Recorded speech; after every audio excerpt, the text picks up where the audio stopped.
Did you know this about XRP? Wallets holding 500 XRP or less reach around 78%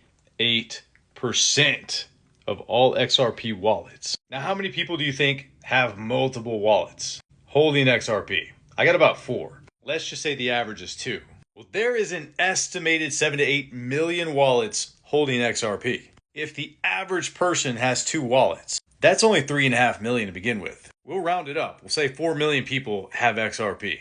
If 78% of those 4 million have 500 or less XRP, that leaves only about 880,000 people who have more than 500 XRP. For very easy math, we're going to say that's a million people. Now, the overwhelming majority of XRP stored in wallets is controlled and owned by large institutions and their very large wallets full of XRP. So in terms of the retail investor, guys, you are so fucking early. So if you're one of the, let's say, just million people, we're going to make it very easy math, who have 500 XRP or more, you are 0.000125% of the population, the global population. That's out of 8 billion people. Now, I want you to think about what the Clarity Act is going to do. The Clarity Act is the green light for institutions, for banks, for everybody, all financial services to start using blockchain and crypto. So if we're not going to consider, let's leave out treasury companies. Let's leave out banks who are going to have to hold some type of XRP reserves for liquidity.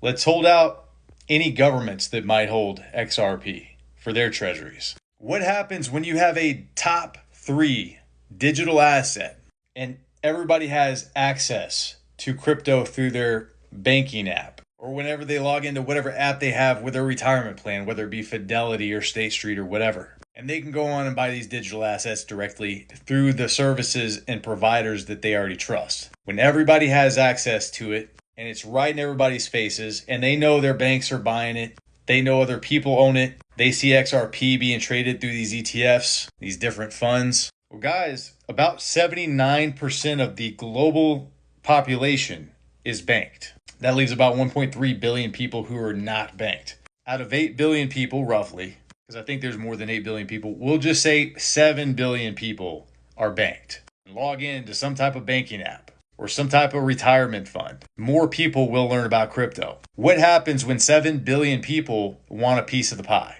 I think the circulating supply of XRP is going to gradually dwindle.